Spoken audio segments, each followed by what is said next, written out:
자, 오늘은 부득이 야외에서 촬영을 한 게 아니고요. 저희 차량들이 이제 주차가 되어져 있는 마당에서 부득이하게 촬영을 하게 되었는데, 최근에 제가 유독 이제 하이브리드 차량을 좀 많이 올렸고, 하이브리드 차량을 위주로 매입을 하려고 노력을 하고 있습니다. 그 이유는 다들 아시다시피 유류비가 많이 올랐고요. 최근에 많이들 부담을 느낀다라고 하시고, 그리고 연비적인 부분에서 하이브리드를 따라올 만한 차가 거의 없기 때문에 하이브리드 차량 위주로 지금 준비를 계속 하고 있는데, 이 K7 지금 보여드린 차는 K7이에요. 2014년도에 등록이 되었고 주행거리는 약 13만 킬로 정도 주행을 했습니다.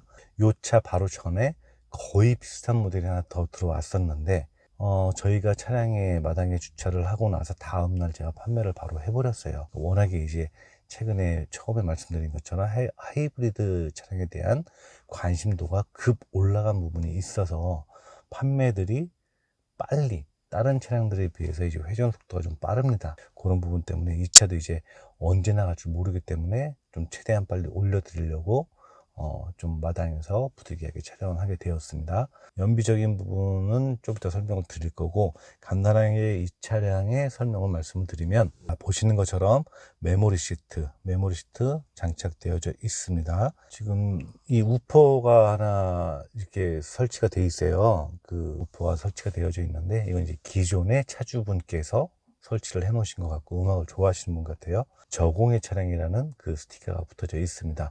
이 하이브리드 차량 같은 경우는 아직까지 저공해 차량으로 들어가는 게 맞기 때문에, 그러니까 이득인 거죠. 취등록세에서 40만 원을 감을 하고 이제 세금을 내기 때문에 굉장히 큰 이득이 있고, 고속도로 같은데 이렇게 이제 할인되는 부분들이 있으니까 그런 부분 참고하시면 좋을 것 같고요. 기본적으로 이제 그 크루즈 기능이 있고, 지금 보시면 주행거리가 13만 킬로 정도 주행을 했는데요. 위에 보시게 되면 평균 연비가 나와 있죠. 20km 이렇게 나와 있습니다. 이 하이브리드를 이 차량에 적응해서 잘 타시는 분들은 평균 연비가 뭐 17, 18, 19, 20은 흔해요. 흔하게 나오는 연비로 보시면 되고, 정말 잘 뽑으시는 분들은 뭐 21에서 24까지도 이렇게 뽑는 분들이 계시기 때문에, 지금 같은 고유가 시대에서는 정말 효자노릇을 할 수 있는 그런 차량이라고 이제 말씀을 드릴 수 있을 것 같아요. 그리고 하이패스 룸밀러에 블랙박스 2채널로 장착이 되어져 있고요. 내비게이션과 후방 카메라 잘 작동이 되고 있습니다. 열선 핸들 당연히 들어가 있고요. 통풍 시트, 1열에 통풍 시트하고 열선 시트 장착되어져 있고, 주차 보조까지 들어가 있습니다. 프레스티지 등급이라서 옵션은 그때 당시로 기준했을 때 높은 등급이라고 보시면 됩니다. 그리고 썬루프가 이렇게 파노라마는 아니고 듀얼로, 차량은 일단 완전 무사고 차량은 아니고요. 휀다 하나 교체한 거는 있습니다. 그런 건 이제 크게 문제될 부분은 아니고 사고 없는 무사고 차량이니까요. 차량 상태는 주행을 해보시면 알겠지만 굉장히 좋습니다. 하이브리드를 찾고 계신다라면, 네, 젊은 분들이나 이렇게 좀 유류비 부분에 민감하신 부분들이시라면 하이브리드 타시기를 적극 권장을 드리고요. 가끔 이제 물어보시는 분들이 계세요. 정말 똘똘한 차의 기준이 무엇이냐라고 이제 물어보시는 분들이 계신데, 그거 이제 제 개인적인 사견이기는 하지만 간단하게 말씀을 드리면, 제가 만약에 차량을 매입을 하게 됐을 때 첫 번째 보는 거는 시동을 걸었을 때 엔진 성능이에요. 엔진이 이제 RPM이 논다라든지 차가 떨림이라든지 이런 게 있으면 1차적으로 저는 손님들께 권하지도 않고요. 제가 못 봅니다. 그런 차량들은. 그게 첫 번째 기준이에요.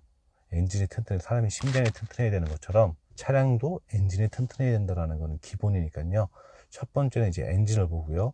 두 번째는 미션. 전기차 같은 경우는 미션이나 엔진이 없지만, 내연차 같은 경우는 엔진과 미션이 있기 때문에 미션은 엔진 다음으로 정말 필요한 부분 중 정말 꼼꼼히 잘 봐야 되는 부분 중에 하나거든요.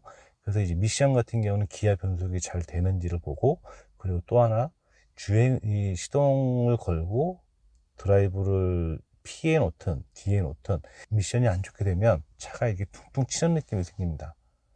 그런 느낌이 있는지 그런 거 확인을 해야 되고, 최근에 나오는 차량들은 이제 미션 오일 게이지가 안 나와 있죠. 뭐 경차 같은 경우 나와 있는 경우도 있는데, 대부분 이제 미션 오일 게이지가 안 나와 있는 게, 자꾸 열었다 닫았다 하게 되면은 공기 때문에 더 빨리 이제 침체가 된다라는 그런 이유 때문에 미션 오일 게이지를 만들지를 않습니다, 최근에는. 그리고 이제 외국 같은 경우는 미션 오일은 그냥 평생 타도 된다라고 얘기들을 하는데, 기존에 저희가 알고 있기로는 보통 10만 내외 정도에서 교체를 하게끔 얘기를 하고 있죠. 네, 이 차 같은 경우는 미션을 교체가 돼 있고요, 당연히. 그리고 굳이 근데 사실 안 해도 된다라고 얘기들은 하고 있습니다. 하지만 이제 정신적인 건강을 위해서는 그래도 갈아주시는 게 훨씬 낫지 않을까. 특히나 외제차 같은 게 모시는 경우, 외제차를 판매하는 분들은 미션을 크게 신경 안 써도 된다라고 얘기를 하는데요.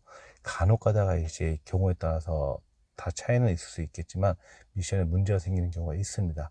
그래서 정말 마음 편하게 타시려면 그냥 한 번 정도, 10만 킬로 내외 정도에서 한 번 정도 갈아주는 게 좋기는 하다. 이렇게 이제 보고 있고요. 그 다음은 이제 소리, 잡소리, 주행을 할 때, 뭐 턱을 지나갈 때 삐그덕삐그덕 나는 이제 잡소리들이 있는지 없는지, 지금 말씀드리는 걸 이렇게 전체적으로 보게 되면 차량을 처음 볼 때 보는 기준은 외판이 아니에요. 바깥은 아니에요. 어차피 K7의 하얀색 컬러라는 거는 당연히 알고 계시기 때문에 정말 중요한 이 심장부를 비롯해서 이런 부분들을 보는 거거든요.